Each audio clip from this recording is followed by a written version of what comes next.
Okay, hello everybody. So what we're going to be looking at today is section 2.5 in your textbook, which is going to cover lines and planes in space. I didn't write in space, but lines and planes in space. So what's the deal here? So the idea is that, well, first of all, let me just say this. Um, lines and planes. I think I'm going to split this over two lectures. So I think we're just going to cover lines in this lecture and planes in the next lecture. Maybe I'm wrong and we'll end up doing both. All right, let's go ahead and get going. So in 2D, um, what you've got for a line,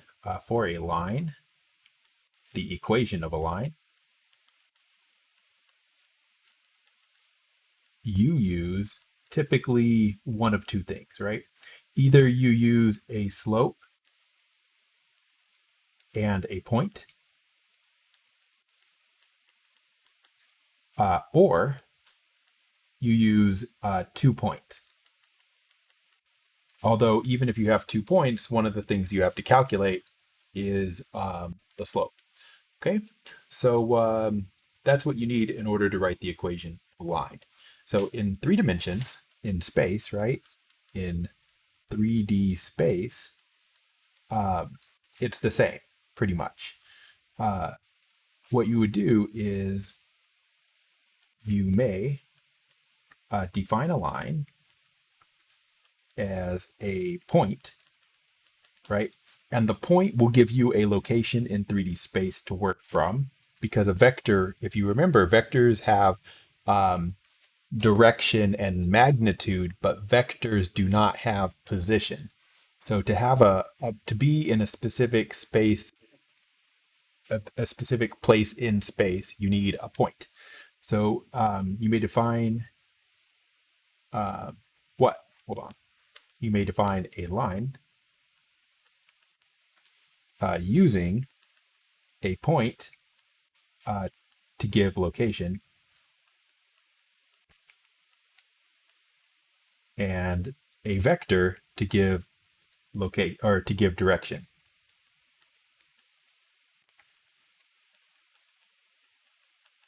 So here's the idea.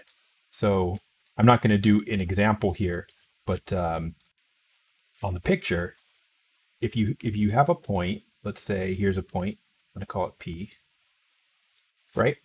And then you have a vector that points in a particular direction.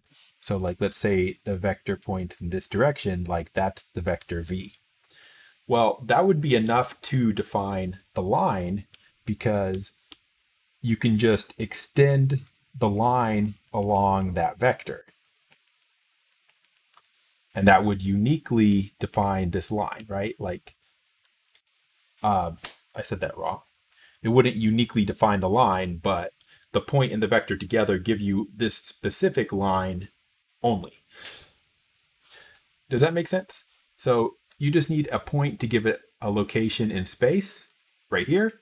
And then you need a direction, which would tell you, that it's pointing out this way and not, for example, up and down or slanted this way or whatever, right? So the direction and the point together give you everything you need. Okay. So the way we write this is going to be with that idea. So you define you define a line, typically using a point and a vector. So typically it's done like this. So there's more than one way to define a line. We typically do so with parametric or symmetric equations. We're going to talk about the parametric equations first. So parametric equations of a line. Okay, so here's the idea. It's basically what I just said. So suppose you have a point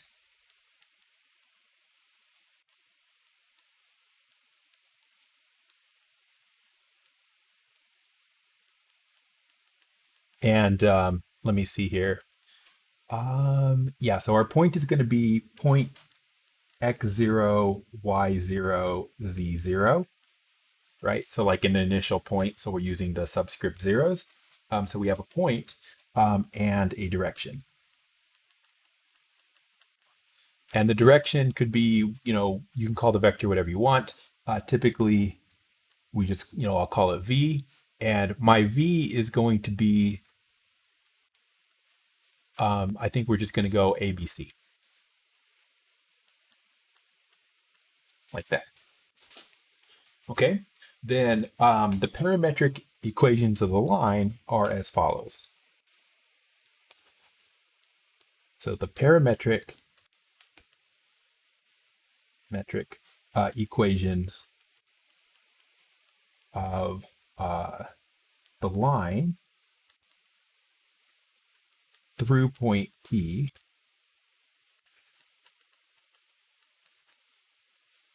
with direction V, or I should say direction parallel to V, or just V. I don't think it matters if I say parallel to V, is what? Well, R actually, because parametric equations implies that there's more than one. So R. So here they are. So there's three equations. You have one for X, one for Y, one for Z, and you write them this way. So you either go X equals, and so like for the X component of the vector, you start at X0 and you add some amount of the A. The A is the directions X component, right? So this is the X component of the point. This is the X component of the vector. And T is a variable, right? Then you do the same thing for all of the others. So the Y and the Z. So like Y would be Y0, the Y component of the point, plus the Y component of the vector times your parameter, T. And then Z, same thing. Z is going to be the Z component of the point plus the C component, the Z component of the vector times your parameter. Okay. And together, these make up the equation of a line. So yeah. So basically what we're doing here is this. So we are doing this. So you could say that the R vector, which I haven't defined yet, as a function of t, is what you do is it's going to be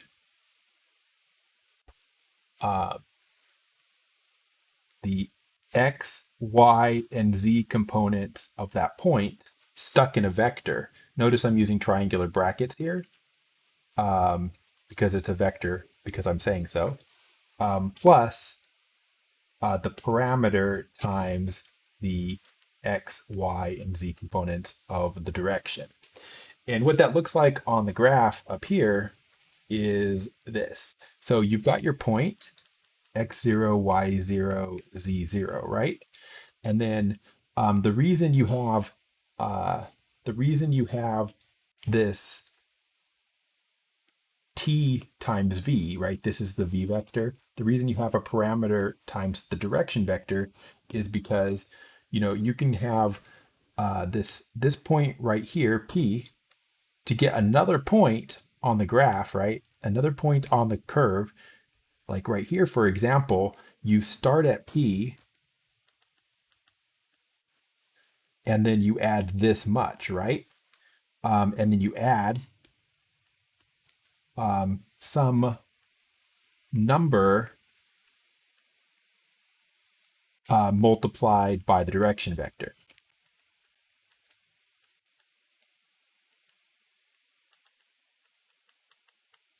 And that's how you get a point like that blue dot that I just drew, right? You have the original vector v is right here, and I drew it like over twice as long.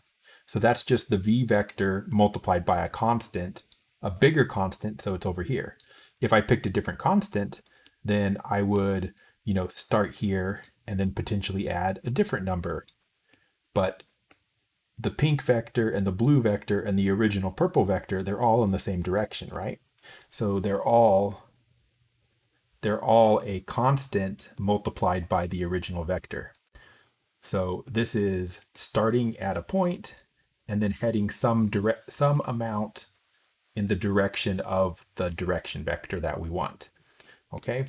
And this r of t, r with a hat, not with a hat, with an arrow, um, is a vector. This is a vector because I put it in triangular brackets, even though it was originally a point.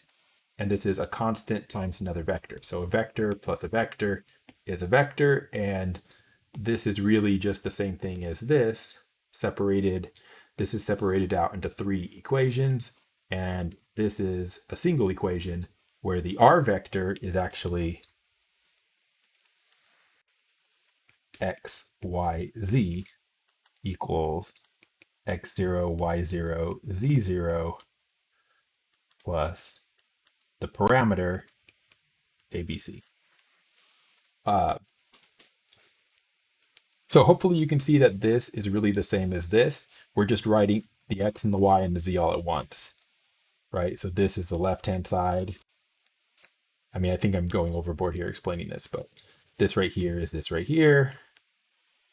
Then the x0, y0, z0 is right there. And then you've got your AT, BT, CT right there. That's a bad color to use. Let me change that.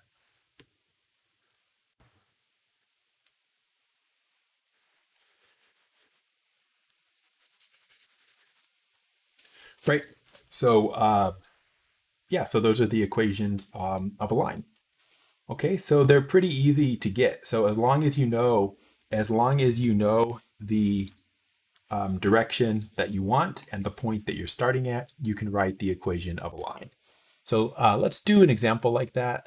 Let us try here.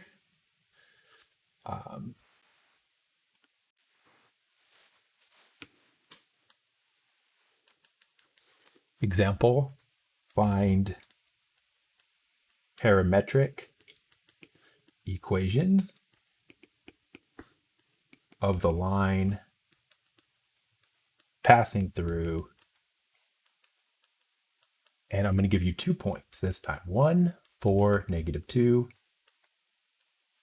and -3, 5, 0. Okay, find the parametric equations of the line passing through these 2 points. Okay, so you should notice that you were not given the direction, right? You were given 2 points in space, but how do I paste? Okay, you were given 2 points in space, which I don't know if these are going to be easy to draw. Let's think about it.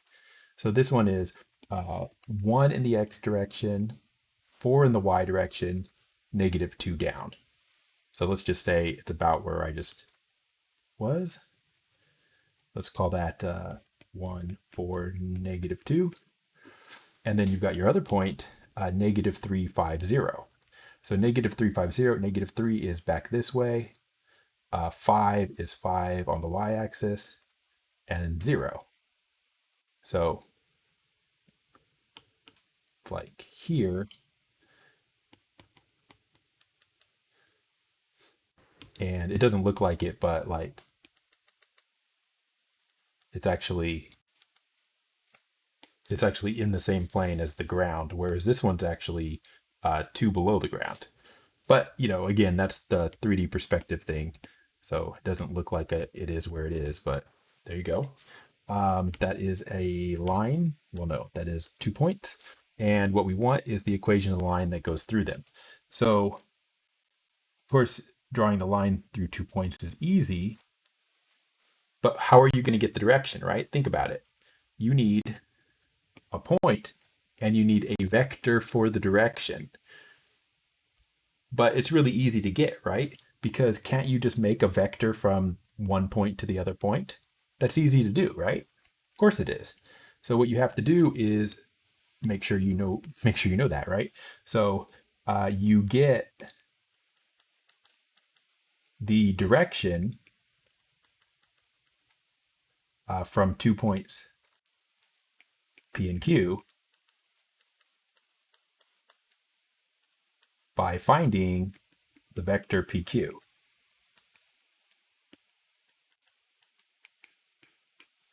right? So that is the key to being able to do this, right? They didn't tell you that information specifically, but you have to calculate that vector, right? So we can simply find the vector like from here to here, right? That's a vector,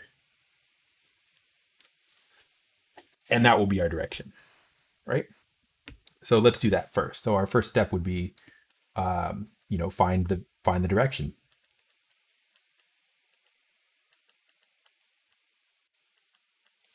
So it's really easy to do. You know how to find a vector between 2 points. You just subtract the components, right? So like 1 minus minus 3. 1 minus minus 3 for the x component. 4 minus 5 for the y component. And then negative 2 minus 0 for the z component. So we get for our vector, looks like 4, negative 1, negative 2. Is that right? Um, yes, that's right. Okay, so you find the direction vector, and then you use either of the 2 points. It doesn't matter.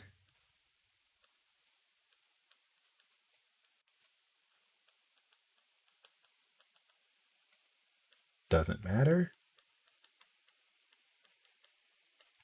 So I'll just say P could be what's one of them, 1 for negative 2. That's the first one I saw. And they weren't named anything, so I just named it P. 1 for negative 2, T. So now we can write our parametric equations. So our parametric equations look like this. You just put the point here, and you put the direction vector here for ABC. Point, direction vector. So you go x equals 1. So you go like x, y, z. You put your point here, 1 for negative 2, plus, plus, plus, something t, something t, something t, and then your direction vector goes in front. So what's your direction vector? We calculated it for negative 1, negative 2. So direction vector, and I'm just gonna highlight these. That's not highlighting.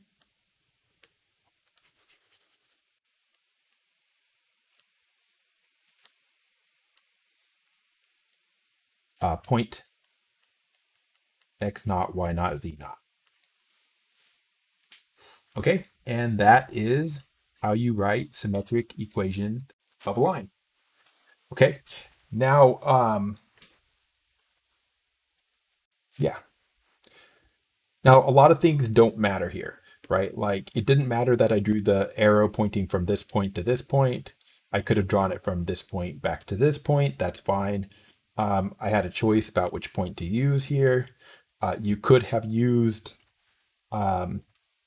instead of this direction vector, I could have if you multiplied everything by 3, it'd be 12, negative 3, negative 6. That still points in the same direction. So this could have been 12, negative 3, negative 6. Doesn't matter. It's just a vector that points in the right direction. And this is any point on the line. And that's your symmetric equations. One thing I do want to show you now before we get too far here is that there's a site that you can use for plotting stuff in 3D. And you probably have not used it before, but maybe you have. It's called GeoGebra. Just gonna do that. Let's plot it. Let's just plot this in GeoGebra. GeoGebra. It's like they combine geometry and algebra. Genius. All right. That's not what I wanted. What I wanted was GeoGebra. GeoGebra. All right. So when you go to geogebra.com, what you want is the button that says Start Calculator. And this is a 2D plot. We want a 3D plot. So if I click where it says Graphing, I can see that it says 3D Calculator. and 3D calculator is what I want, so I click on it. So you can't see where I put when I poke at things with my finger here, but you can rotate this around with your hand or a mouse if you're on a computer, and there you go. Now, how would you use this to plot a line? Well, let me open my notes back up. Um, I don't know if I'll be able to write on this very well, but I'll try. So let's go back up here. Let's actually just put in the two. Let's actually put in the 2 points. So if I put in my 2 points here, if I just go like, how do I have to figure out how to scroll? Give me a second. There we go. If I just type in my 2 points and give them names, so like I'll hit ABC, call my first point A. Go back to that's not what I want. 1, 2, 3, sure. I lost an equal sign, equals, parentheses. Okay, that was hard. So one of my points is -3, comma, 5, comma, 0, right? I typed that in, just hit enter right down there. It should have put that on my graph. So do you see where it says A? Yeah. These are the 2 points I want. So you can see where the point A is. Then I type in my other point. I'm going to call it B. Doesn't really matter what you call it, I think. So equals parentheses. What do we got? 1, comma, 4, comma, -2. Just hit enter. So I've got these 2 points on there, right? And so there they are.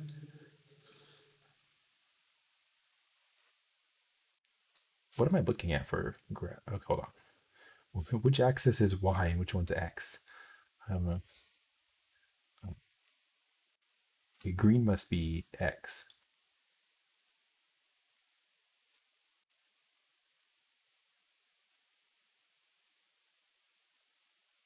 Wait, red is X. Okay. Okay, it's like this. So I was trying to orient the graph the way that I had it in my own picture here, which is a little bit tricky. Can't really move that the way I wanted to. Okay, anyway. So those are the 2 points, kind of like you see in the little bit of the picture that's right here. Okay, red axis is X and green is Y. Okay, anyway, it doesn't really matter. Once you type in your 2 points like that, if you click the button that says Tools, it gives you a lot of tools. But what you want is a line, and you see it doesn't say line there. So I'm going to press More, and I scroll down. And if you look under lines and polygons, you see where it says line. And I'm going to press that. So click on that. I'm going to press it with my finger because I'm on an iPad. Line. So I selected line. And then I'm just going to touch the A and the B on the graph, the 3D graph. So first I'm pressing A, changed color. Now I'm pressing B, changed color. And then that's my line. So if I scroll this graph around, I think it's not letting me. I'm just going to click back on the algebra, and there you go. So now I've got this line in 3D space that I plotted between the line going through the points A and B. And if I click, or if I just move this over here, you can see that the output of this line was capital X. They used capital X because it's not X. A lot of times capital X is used for the vector XYZ. So they're writing the vector form of the equation. And so what did they use? They used the point 1. They used the point -350. I used the point 14, -2. And then they used the direction vector for -1, -2, like I used. And the lambda is the what's it called? The parameter. So they used lambda instead of t. I can't really highlight that, but can I? No. So that is the equation of the line. So they wrote it like this. Let me go over here. So in GeoGebra, they said x equals -350. They don't use triangular brackets, but I did. Let me just slide this over. Let me rewrite that G. This is essentially what they chose to write. They just used a different parameter. Okay. So it actually calculated the equation that line for me. And this is the same thing, right? Because ours could have been written as what we called R of t. It would have been 1 for -2 plus t for -1, 2, right? So this is what we calculated, and the one above it is what GeoGebra calculated. So it's really the same line. They just used a different point than we used. And they used a different variable here. They used a lambda. Okay, so those are parametric equations of the line, and you saw how to graph it in GeoGebra. So that's it. Okay, so the next thing what we want to talk about is what? The parametric equations of a line segment. Okay, let me paste. So if you have a line like this, not a line actually, if you have a line segment, so you have 2 points in space and you want them connected, right? But then nothing outside of that line segment, that's slightly different. Basically what you're doing is it's just the equation of the line, right? But different values of t get you different points on the line. And so what we want to do is we want to figure out which values of t will give you the points just on a little piece of the line. And you can do this in a smart way so that you never really have to think about it. And that's what you want to do, obviously, is you want to avoid thinking as much as possible. So parametric equations of a line segment.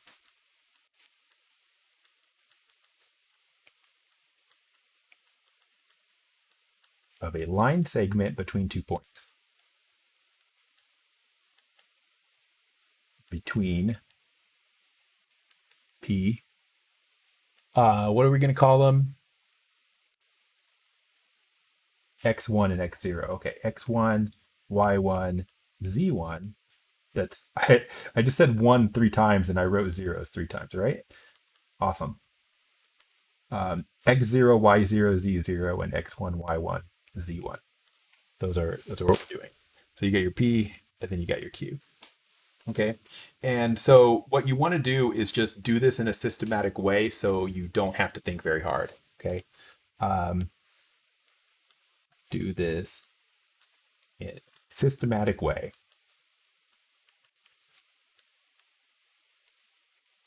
So you don't have to think super hard.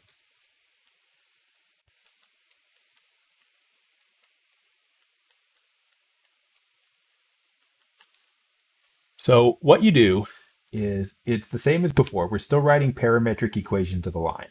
So we still have x equals, y equals, z equals, and then we got our like x0, y0, z0. Okay, but then what we're going to do for the direction part is we're going to do it in a specific way. What we're going to do is we're going to say it's t x1 minus x0. Is that right? Hold on. Yes. And then here t y1 minus y0, and then t z1 minus z0. And the reason we're writing it this way, and actually, these are actually just how we came up with how we came up with the direction vector in the previous problem was basically with this, right? Like subtracted the x coordinates, subtract the y coordinates, subtract the z coordinates.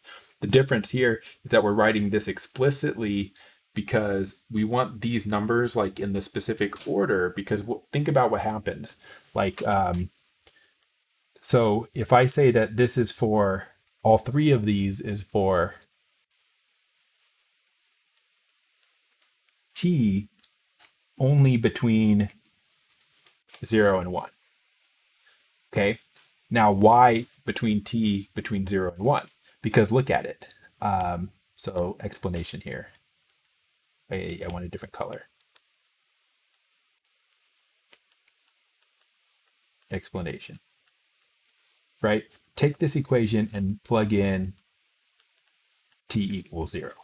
Okay. If you plug t equals 0, you get x equals x0 plus 0 x1 minus x0, right? So what happens? What happens is this is 0. So this entire thing drops off and you just get x0. Okay. Now the same for the others, right? So if I go y equals y0 plus 0, y1 minus y0, that's going to turn into just y0. And if you put in the 0 here, then you have 0 again. So you just get z0. So that, right? So what did we just see? So at t equals 0, you get the point. Actually, technically, you get the vector because it's a vector equation. But you get x0, y0, z0, right? That's what we just got. But now plug in t equals 1 and see what happens.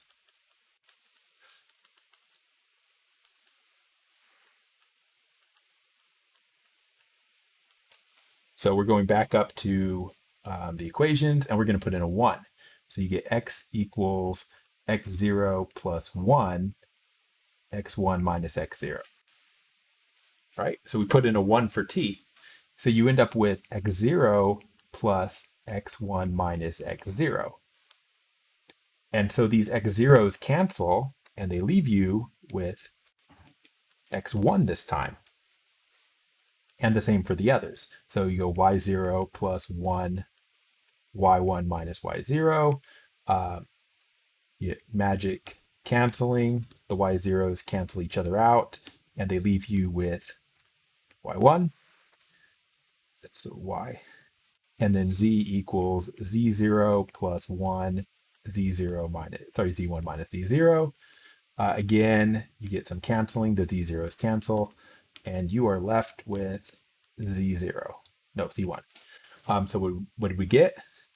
So at t1, t equals 1, you get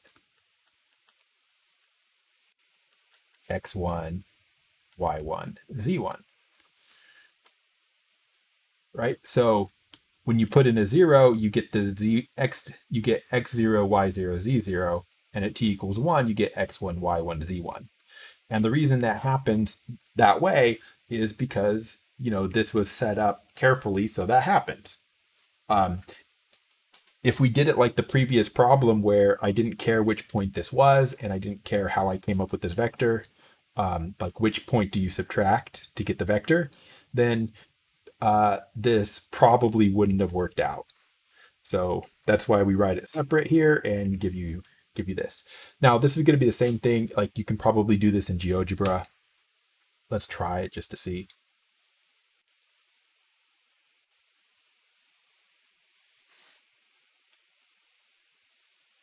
So let me figure this out. Okay, I can delete this. Delete. So now I got rid of my line. Make that bigger. Let's go tools. And this time let's pick segment. And then let's go A to B. And let's hit algebra to go back. And okay, well, it drew the segment, but it actually it didn't parameterize the segment. It told me the length of the line, which is not what I wanted, but okay, fine. What other tools are there?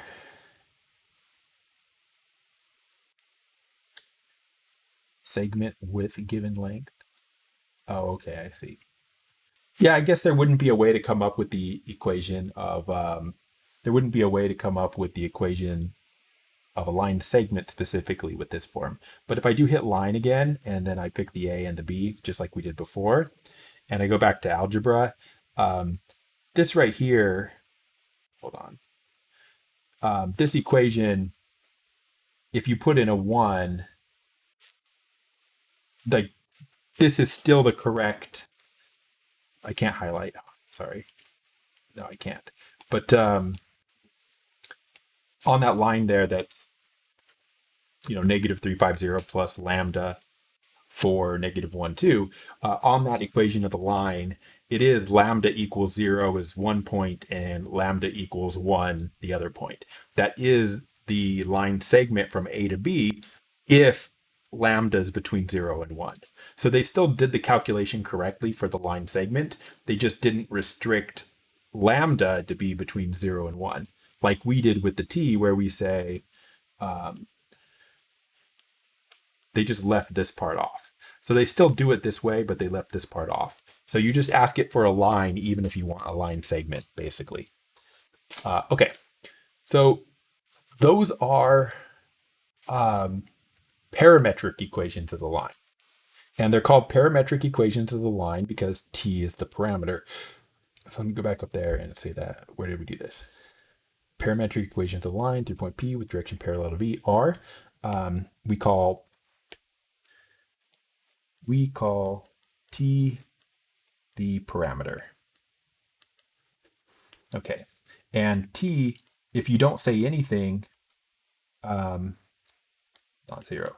If you don't say anything at all, we want the entire line, then you actually want t to be between negative infinity and infinity. And if you don't write it, that's what people will assume. You mean t between negative infinity and infinity.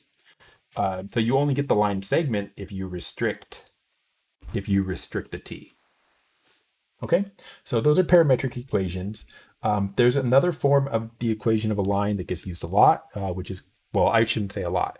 It gets used once in a while, and the homework makes you do it. So you care because the homework makes you do it. And that's called the symmetric equations of a line. So symmetric equations of a line. So let me steal the text up here.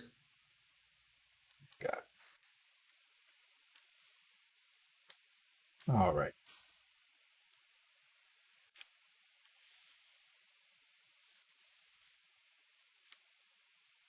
Copy. Ooh. We try it again. Duplicate. Okay. We're stealing this. We're scrolling down. So we still have a point, we still have thing.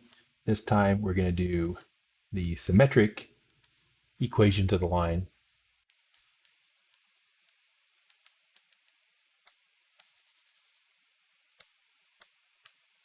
Technically it's one equation.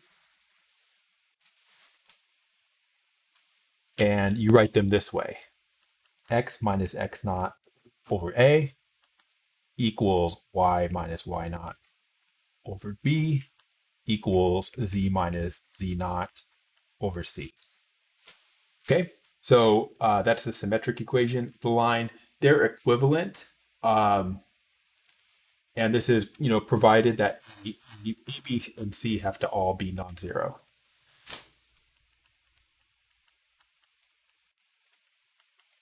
Obviously, you can see why A, B, and C have to be non-zero because, you divide by 0 and you get infinity. Okay, so how would you convert that? So here's how. So example, let's suppose we have an equation, parametric equation of a line like this. Let's steal what I got in this box. Duplicate, come down here. Okay. All right. So there's parametric equations of the line. So what I want is write the symmetric equation of the line given here, right? So those are parametric equations. So what you do is on each of them, you solve for t. So the steps for that are going to be solve for t in each of the parametric equations.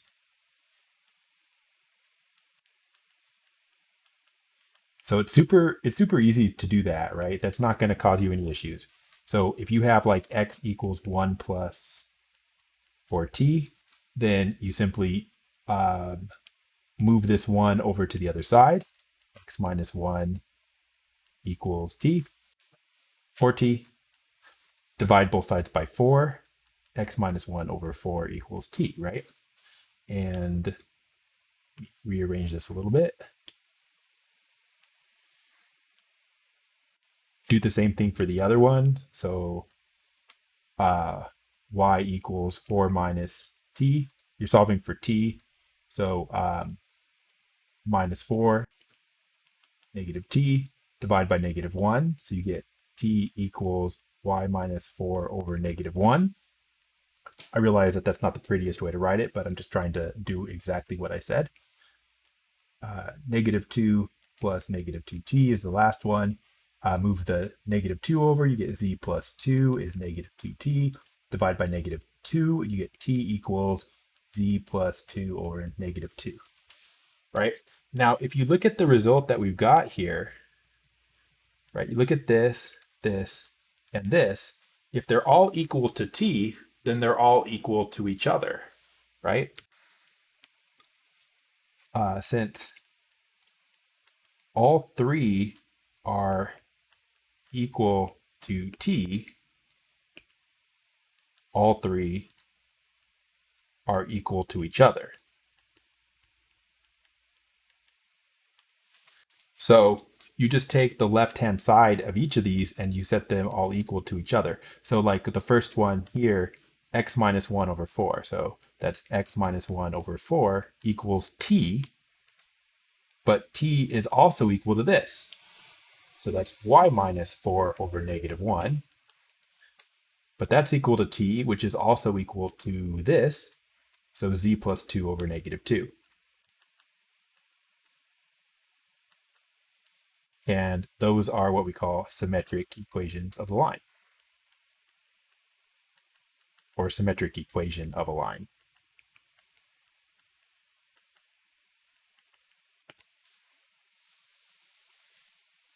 Okay. So how would you go about this the other way around? Well, let's do an example, right? So rewrite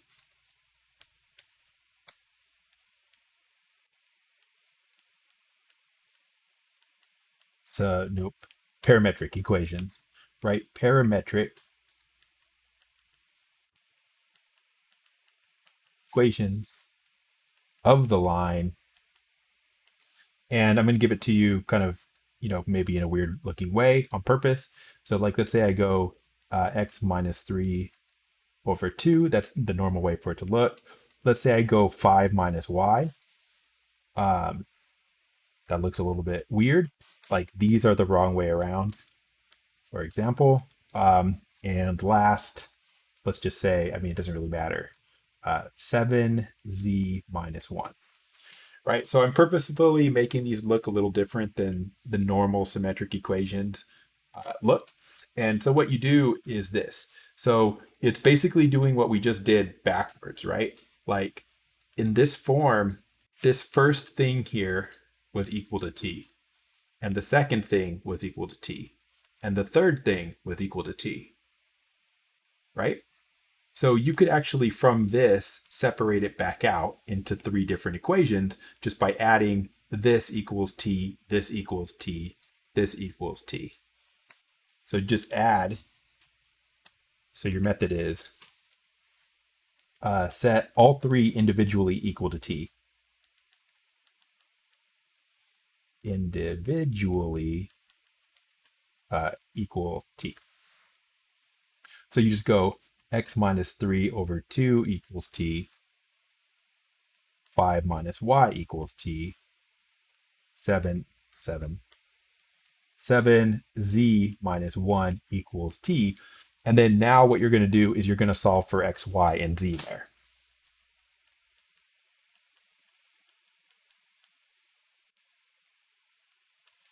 So again, it's just a little bit of algebra.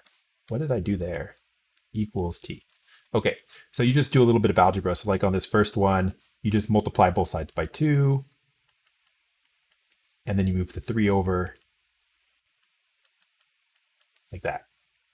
On the middle one, you just move the 5 over. I know that that's not the easiest way to do it. Move the 5 over, subtract 5, and then multiply by -1. Like that. And then on the last one, you're going to, why can't I write a 7? Move the 1 over, and then divide by 7.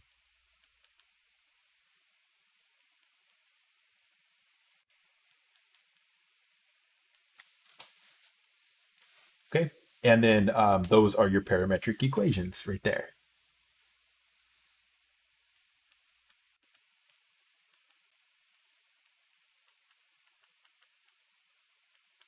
So it's not hard to go back and forth between them. It just takes a little bit of algebra to do that. All right. Let us do something else. Oh yeah, here's a application that we want, and that will be the end of this lecture. I think after we do this, last topic. Oh no, we're wrong. A couple topics left. Okay, good. This is going to be 2 lectures. So application, distance between a point and a line.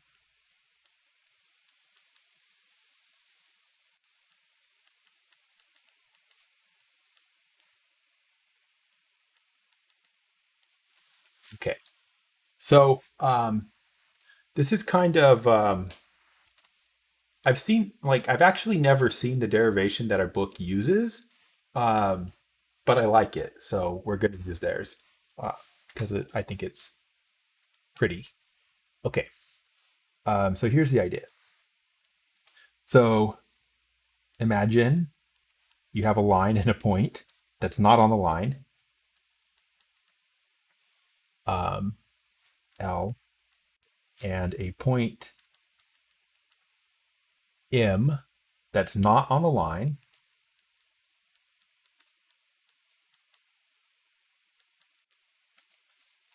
Okay, let's draw that. So in space, you just have a line, that's L, and then somewhere you've got a point, and the point is not on the line, right here. And that point is called M, M for point. There you go. So now if you wanted to know what the distance from the point to the line is, what you would have to do is be able to produce a perpendicular line segment from the L to the M. So produce a line segment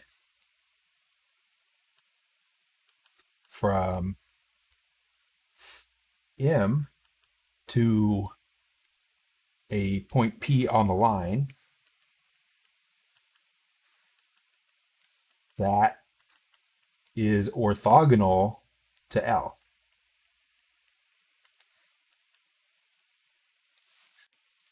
So what's that look like? So what I'm saying here is this. So from M, you need to go at a right angle to that L. Because if you do this, for example, if I just go from M to L like this, if you measure this distance, is that actually the distance to the line? It isn't, right? Because, I mean, it's the distance from here to here, but that's not what we would call the distance between the point and the line, right? Because if you went at a right angle here, that would have been a shorter distance. And we want really the shortest distance between M and L, right? That's what we're trying to calculate, even though I didn't say that, but that's what we're trying to do. So you can't just take any point on L.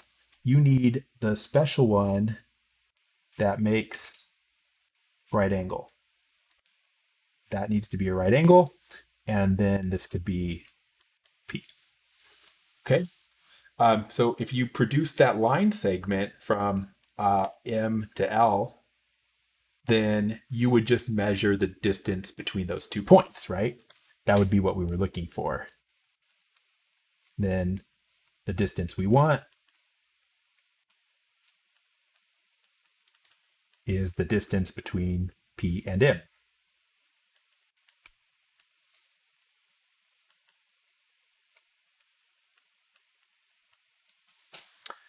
One small problem. The one small problem is that we don't know how to do that, right? How do you make that line segment? There is one small problem.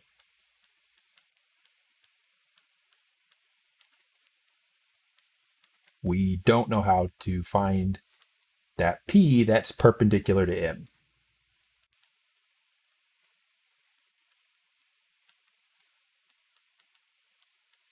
We don't know how to find the P so that actually like PM, I guess, it's a vector, is orthogonal to L, right? We don't know how to make that a right angle. That's the problem. Okay, so what are we going to do then? Seems impossible. Well, it turns out that there's a trick.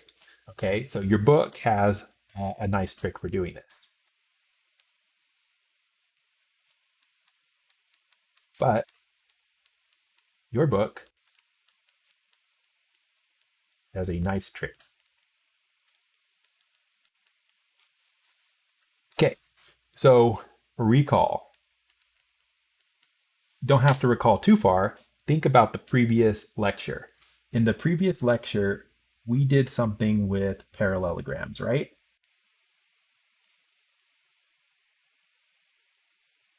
So if I draw a parallelogram like this, and if you put like an A and a B there, like that, we know that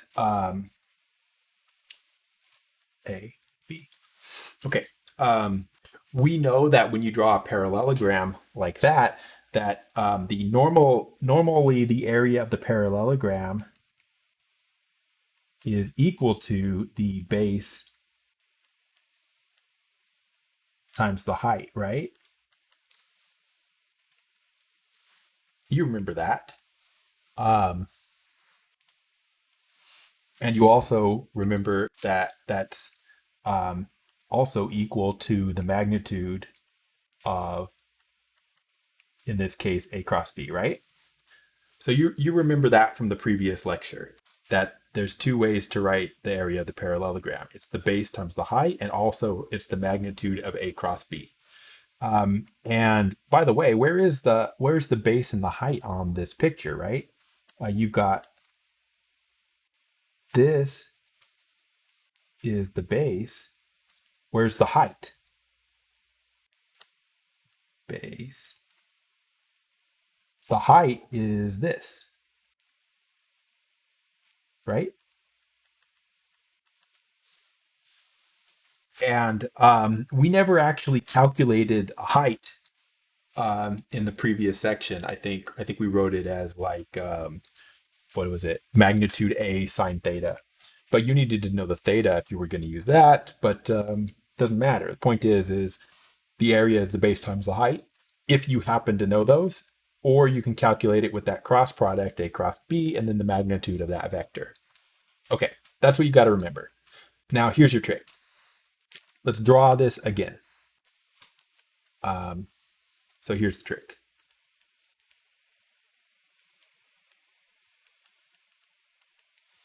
So where is our line here? Okay, so what's our picture look like? Our picture was we have a line that we call L. We have a point that we call M, like that. Okay, so this is what we had. So what we are going to do is this.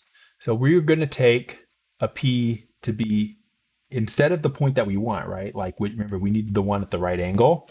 Instead of that, we don't have the right point. We're going to take any point. So we take, so the line is L.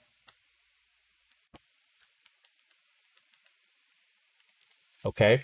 Um, Now, a line has a direction vector, right? From what we just did with parametric equations. We need to refer to that. So let's say the line is L. L has direction V, okay, which I will draw, but not yet. So the line is L. L has direction V.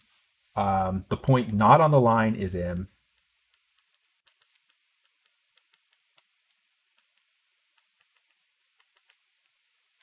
And the trick is we're going to let P be any point on L.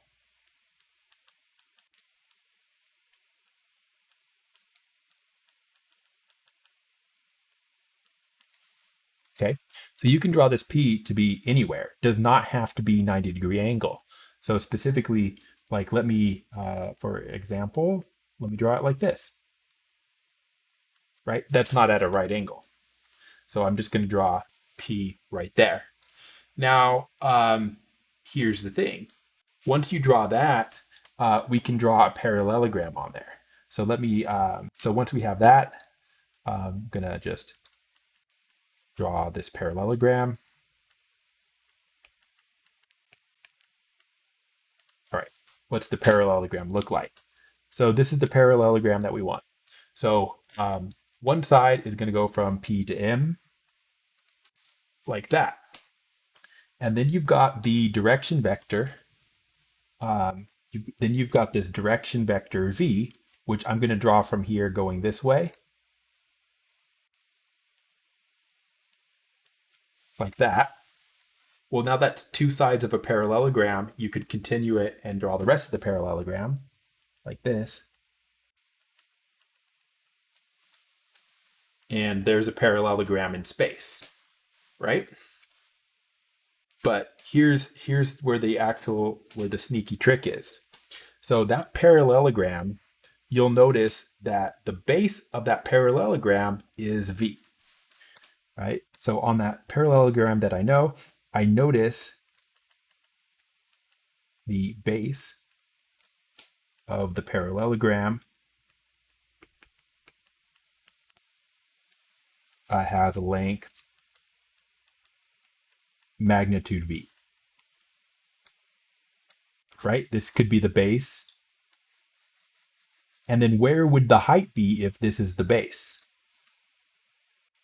Right? This is the key here. So maybe I'll do a little asterisk.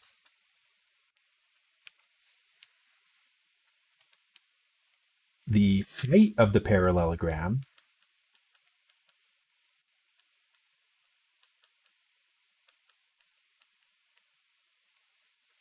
um, is actually the distance that we're looking for.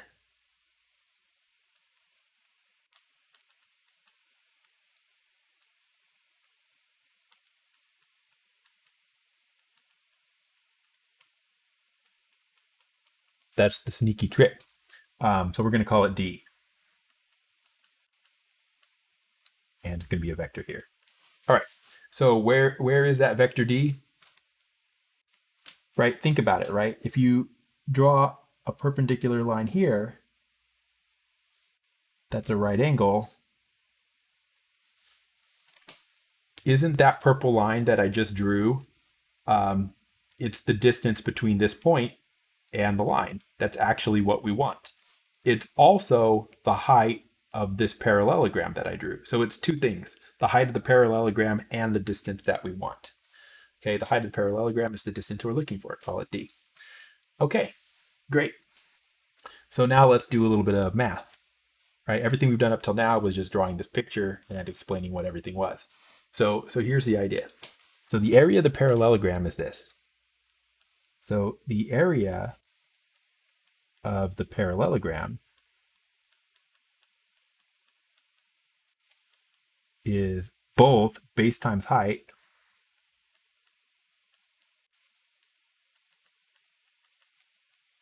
and the magnitude of a cross product.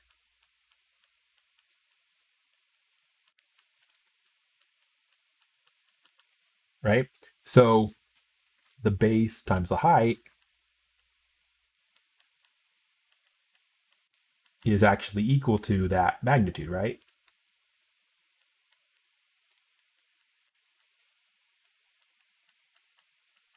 All right, now let's actually fill what those are into this equation. So the base of the parallelogram is the vector v, which is, so its length is magnitude v.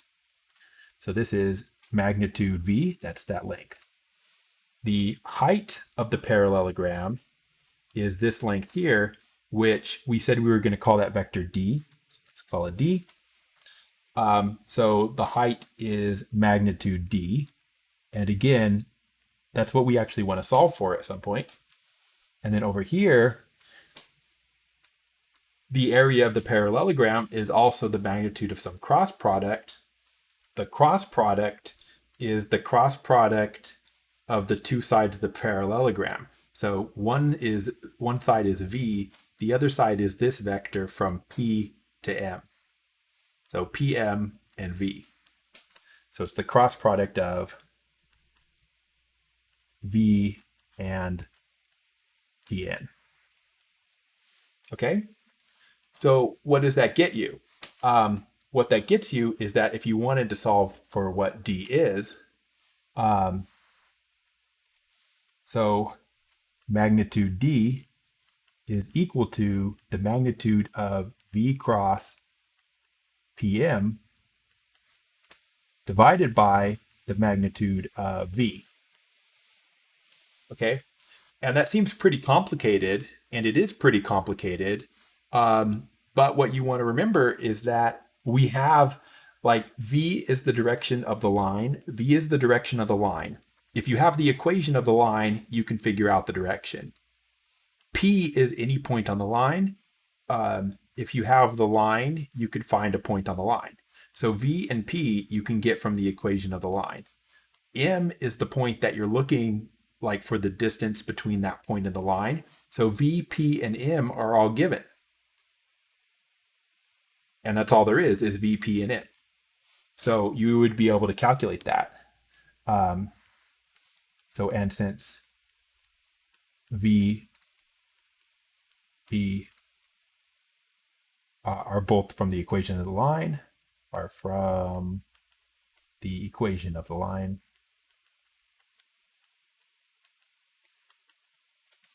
and M was given,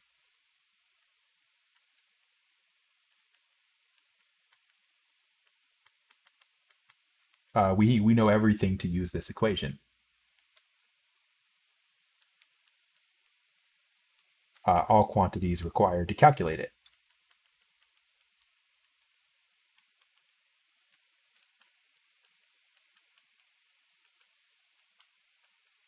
Okay, so that was a derivation.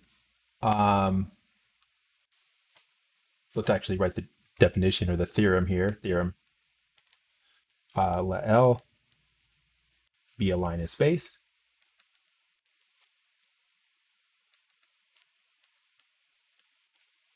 Passing through P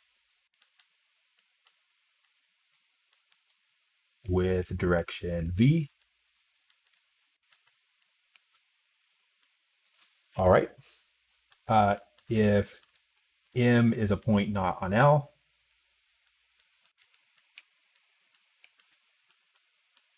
then the distance from M to the line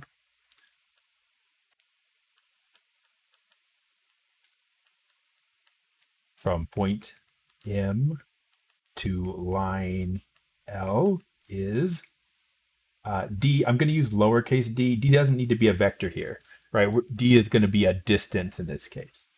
And then it's just the equation that we already had. So PM cross V, order doesn't matter there, over magnitude V. All right, there you go. There's your theorem. Okay, and that was a lot of work to come up with that, but now that we've come up with it, then we should just be able to use it to find the distance between, we should just be able to use it to find the distance between a point and a line. And technically you can do this for symmetric equations and parametric. it's easiest if they're in parametric equations, I think, right? Because parametric, it's easiest to read the point in the line, but it doesn't have to be. So example, um, I'll do the harder example. Find the distance between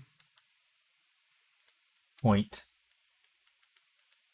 m equals 1, 1, 3 and the line, is symmetric equations, x minus 3 over 4 equals y plus 1 over 2 equals z minus 3. Okay, so to start this off, you need to know the point on the line and you need to know the direction vector. Okay. Um, so you need to know point P on line and V, which is the direction vector.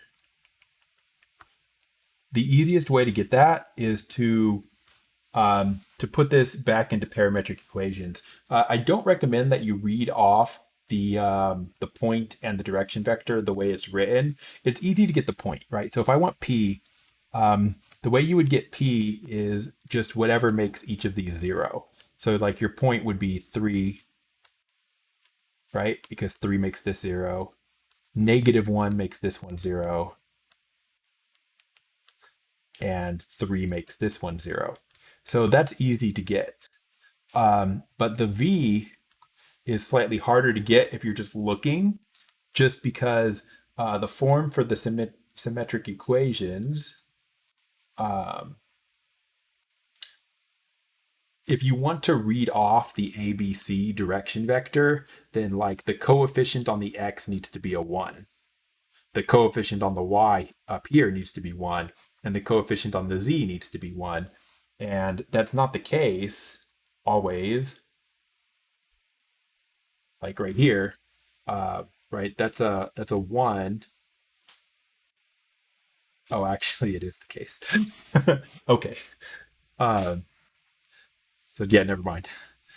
So I was gonna say, like, a lot of times, like, they won't have a 1 in front of the X, the Y, and the Z. In this case, they do, so it's not that bad.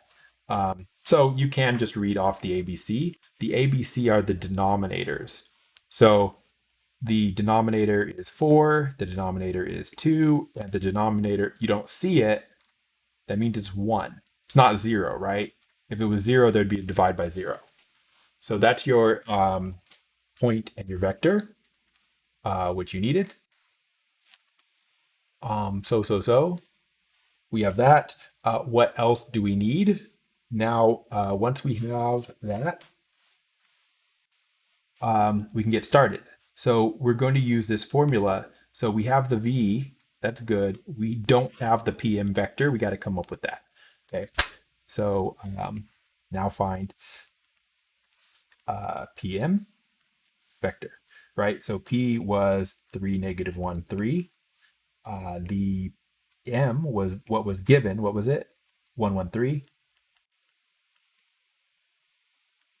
So the vector PM is, right? You have to do terminal point minus initial point. So it's this one minus this one.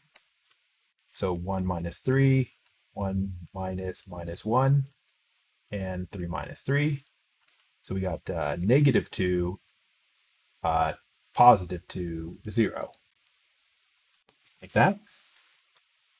I guess that's actually step 2, but I called it step 1. Now that we have the PM, then we can actually calculate our distance. So the distance was magnitude. Well, actually, let's not do that. We need the cross product, right? So find PM cross V, right? We need that. So let us do that. So we need the magnitude here. So PM cross V. I guess technically we're doing just the cross product first, and then we'll find the magnitude. So how do you do a cross product? Got to remember I, J, K. and then you do your two vectors. So it doesn't actually matter which order we do them in because we're going to do the magnitude, but we're supposed to do PM first, the way we wrote it. So -2 to 0, and then your direction vector, which was 4, 2, 1. All right. We need that cross product. So we got I and then a 2 by 2, which is going to be 2, 0, 2, 1, minus j, don't forget the minus, -2, 0, 4, 1, and then plus k, 2 by 2, which will be -2, 2, 4, 2, right? Calculate this. We got I. 2 times 1 is 2 minus 0, so that's just 2, minus j. -2 times 1 is -2 minus 0, so that's just -2, plus k. -2 times 2 is -4, -4 minus 8, -12. So we work this out. We get, looks like 2i plus 2j minus 12k. Or if you write it in this form, 2 to -12. That's how I would prefer to write it, but it's up to you. And then finally, now that we have that, we should be able to use our formula. So our formula is going to be the distance, d, was the magnitude of PM cross V over the magnitude of V. So it's the magnitude of the vector that we just came up with, 2 to -12, over the magnitude of V. Magnitude V was, what was that, 421? What was V? 421. 421. Got to calculate that. So it's a square root 2 squared, 2 squared, 12 squared over 4 squared, 2 squared, 1 squared. So we got square root 4 and 4 is 8. 8 and 144. What? 8 and 144 would be 152. And then on the bottom, 16, 4 is 20, 21, square root 21. All right. And I'm just going to punch square root 152 into my calculator and make it simplify it. And I will do no more than that because I'm very lazy. That is 2 square root 38 over square root 21. And just for the record, this is an example in the book, and they do not rationalize the denominator. They are too lazy, as are we. Okay. Right. So just to make sure we understand what's going on here, what's going on is you've got this line L, you've got this point M, and what we just calculated was this distance was 2 square root 38 over root 21. Okay, that's our distance. All right, so that's how you calculate the distance between a point and a line. Yeah, it's a nice formula you can use. Now, our last topic is going to be on relationships between lines. So specifically, we mentioned that there was more than just like parallel and intersecting. Okay, so so if you have two lines,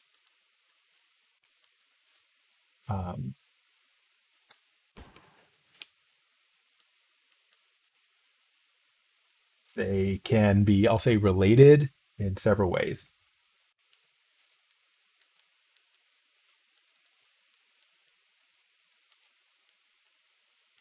And we mentioned these, like, I think in the first lecture or second lecture, but we'll obviously need to talk about them again.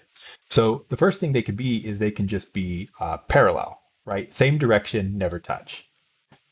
Parallel, same direction, never touch, right? So that would be the traditional parallel line setup, right? Like that, where they go in the exactly the same direction and they happen to never touch. The second thing that can happen is they could intersect, right? They actually intersect at a single point,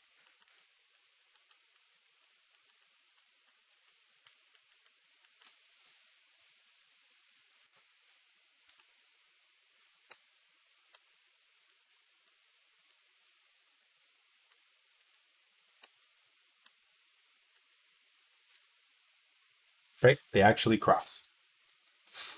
Okay. A third thing they can do is they could actually be the exact same line.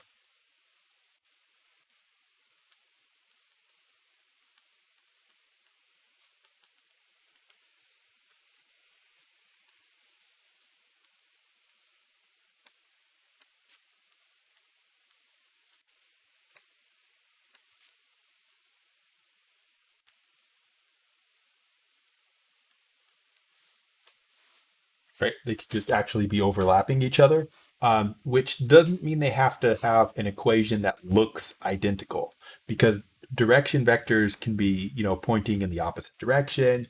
Also, you can multiply the direction by a number and it's still the same direction. So it's not super easy to tell that they're the same line. Like parallel and same line look like the same thing a lot of times. And then a fourth choice that we care about is what we're going to call skew lines. And skew lines are lines that never touch but don't have the same direction. So they're not parallel. We don't call them parallel. So lines with different directions that never touch.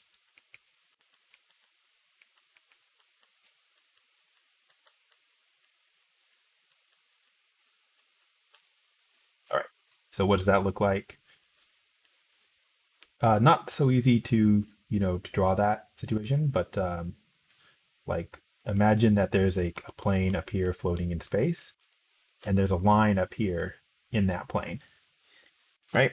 And then now let's imagine that you got a plane down here on the floor. And let's say you've got a line like this that's in that plane. So like that's L2 maybe, and up there that's L1. So if this one's up here floating, high on the z-axis, and this one's down here on the ground floor, then it doesn't matter that this one's pointing at this angle and this one's pointing at this angle. They're never going to touch because this one lives in a plane down here and this one lives in a plane up here. So they're never going to touch. But we don't call them parallel because parallel we reserve for when the directions are actually the same as well. Okay? So your book actually has a nice chart, which I've never seen the chart before, but it's nice. So here's the chart to help you know the difference. Chart. I don't know why I just wrote the word chart and then I'm going to draw a chart. All right. So basically, you got four squares here. I didn't leave myself enough room.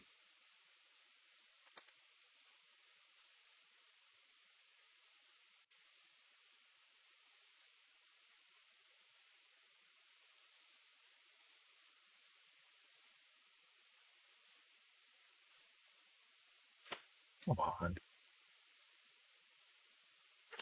That's a stupid chart. All right. I just want to move this line. Oh, it can. Excellent. Okay, cool. Um, so what you do is there's four boxes here. And basically over here, you say directions. Direction vectors are parallel. Yes, no. So both of these are parallel direction vectors, and both of these are not parallel direction vectors. Now, the reason we care is because, right, these have parallel direction vectors. Also, these have parallel direction vectors. So there's two cases where they have non-parallel, or where they have parallel direction vectors, and two cases up here and down here where they don't. So that's why there's four boxes. Now, the other thing we need to keep track of is, do the lines share a common point?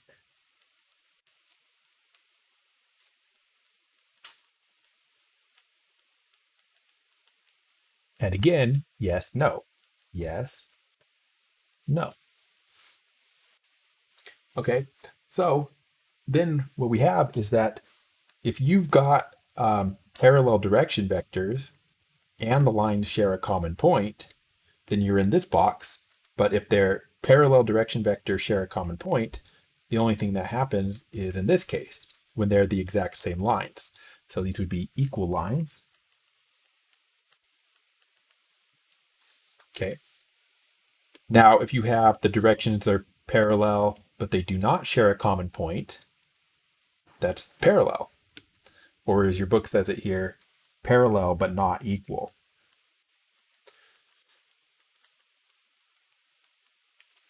Okay.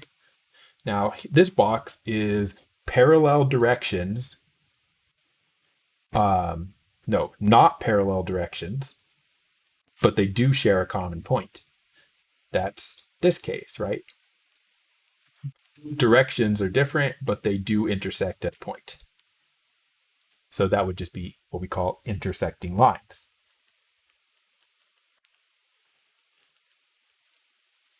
And last case, direction not parallel, no points in common.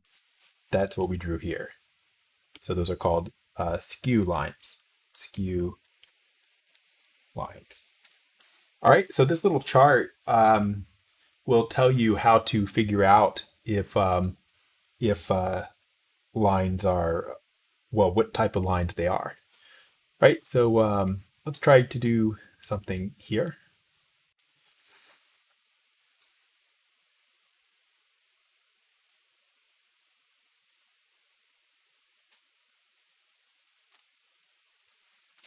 Okay, so let me try. I was just looking for an example that did what I wanted. Uh, all right, so A. This is from an example in the book that was A. So our line one was given, okay, was actually given as parametric equation. That's good. They used S as the parameter. That doesn't matter.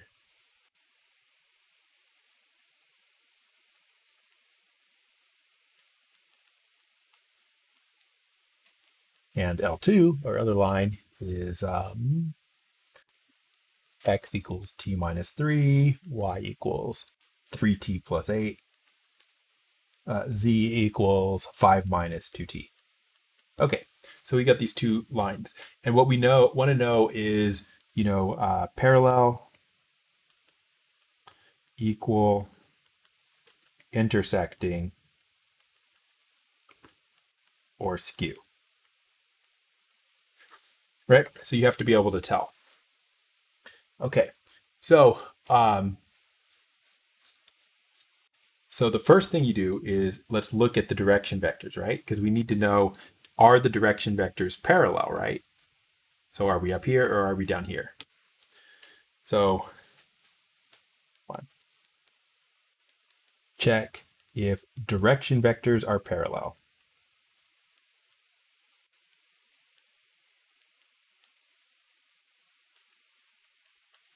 All right, so what's the direction vector for, I'll call it V1 for line one.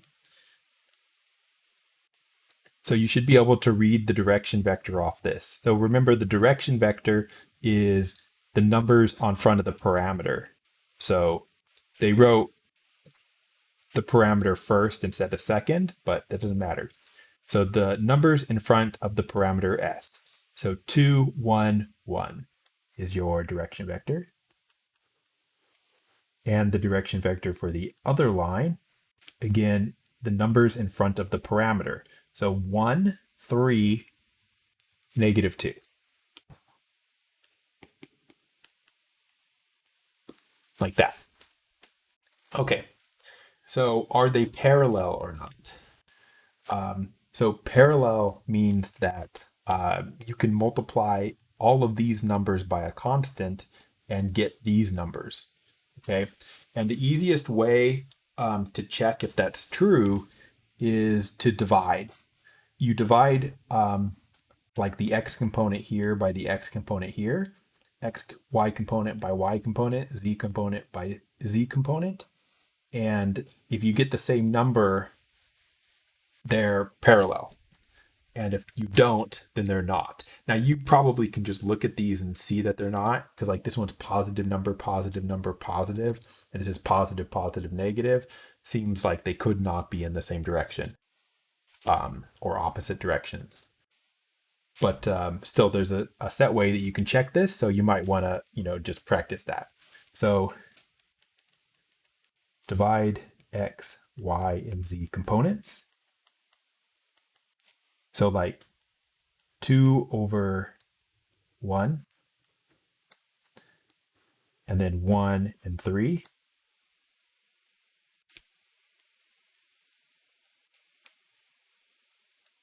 And then 1 and -2. And if you get the same number all 3 times, they're parallel.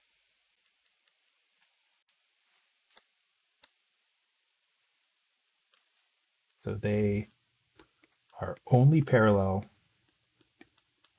if you get the same number 3 times in a row.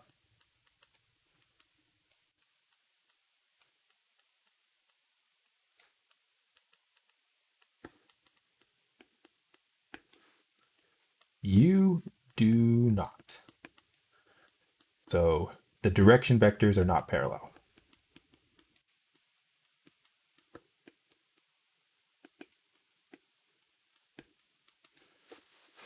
Okay?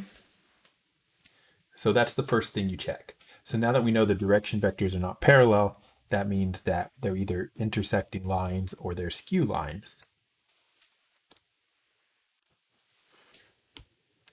Okay. 2. We need to check to see if the lines intersect, or if they have any points in common.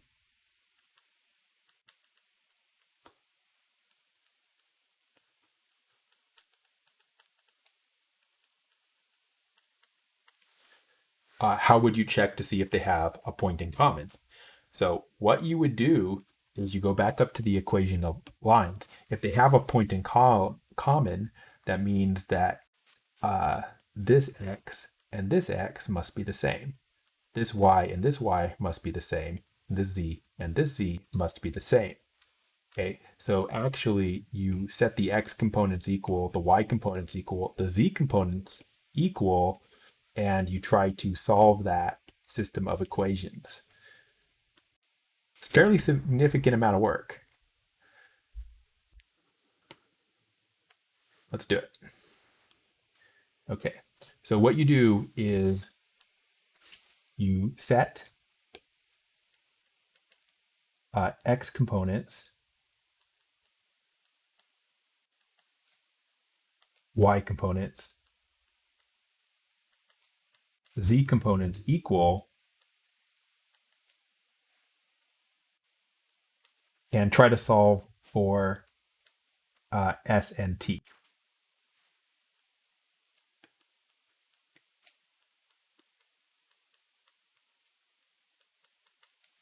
Okay, so what's that look like?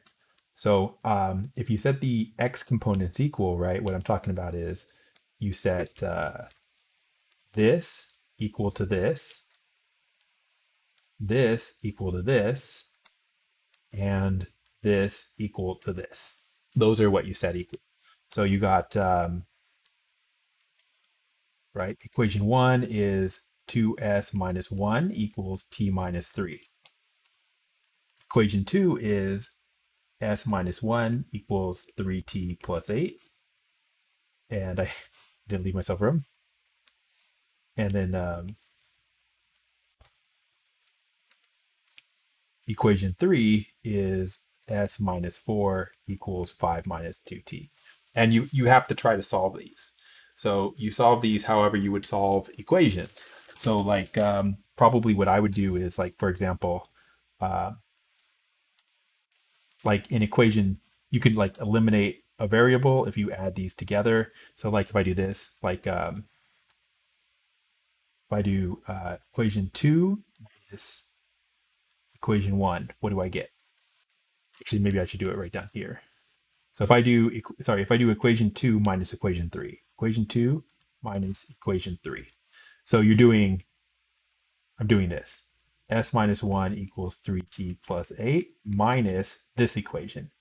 S minus 4 equals 5 minus 2t. What do we get? Well, I mean, I don't know. We got to figure it out. So S minus S is going to cancel what I wanted. Negative 1 minus minus 4, so negative 1 plus 4. Negative 1 plus 4 is 3. Then you've got 3t minus minus 2t. That's going to be 5t. And also 8 minus 5, which is 3. Right? Yeah. So you have that. Simplifying that, you can, move the 3 over. You get 0 equals 5t. So you get t equals 0. Okay. So you have that. So once you find t equals 0, you would need to know what s makes that true, right? So substitute that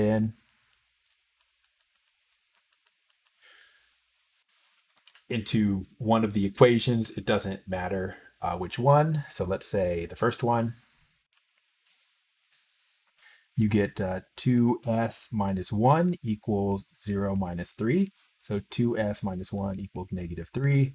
You're solving this for s. So move the 1 over, get 2s equals negative 2, s equals negative 1. Like that. S equals negative 1.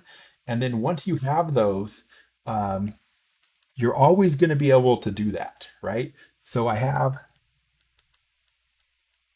right now s equals negative 1 and t equals 0. And what you need to do is actually make sure that all three equations are satisfied by that. If that's true, then there's a point that they have in common. So you need to substitute, draw your attention here.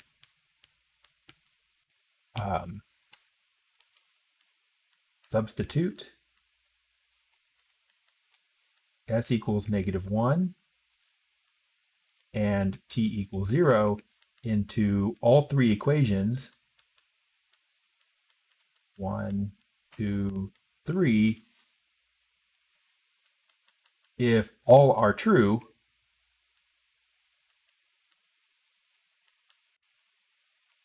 then like if that satisfies all three, then there is a point in common between the two lines.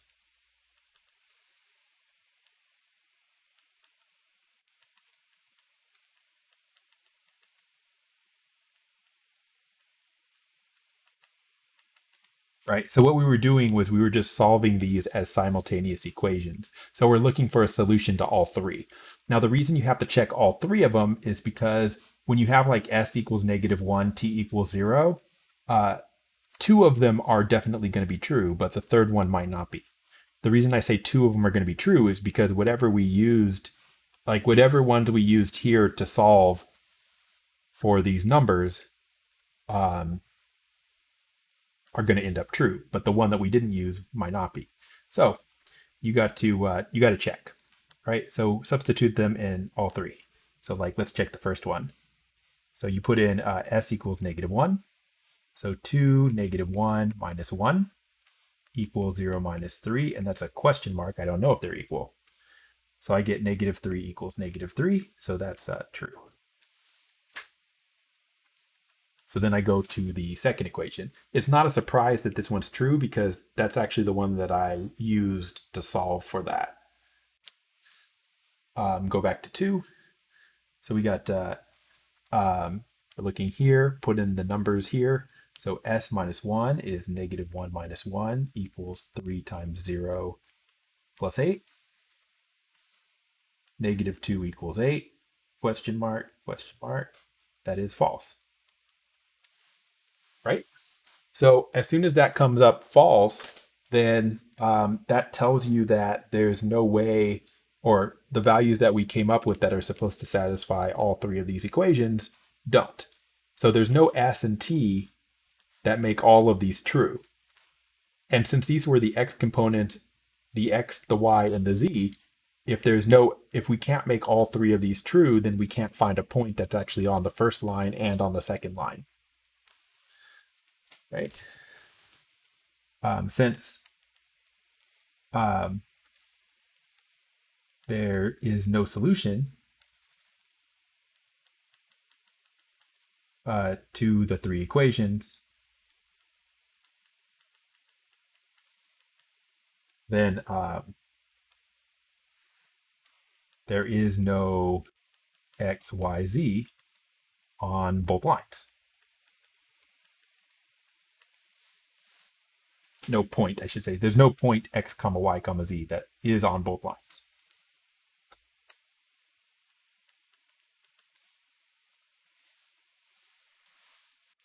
All right. So interpret your answer now. So what we got is, what did we get? From the first part, we know that the direction's not parallel.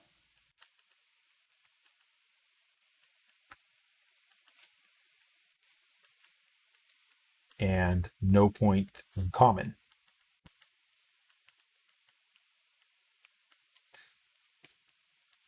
So what does that mean? Well, that's what you use a little chart for. So we're looking for no and no. So they are skew lines.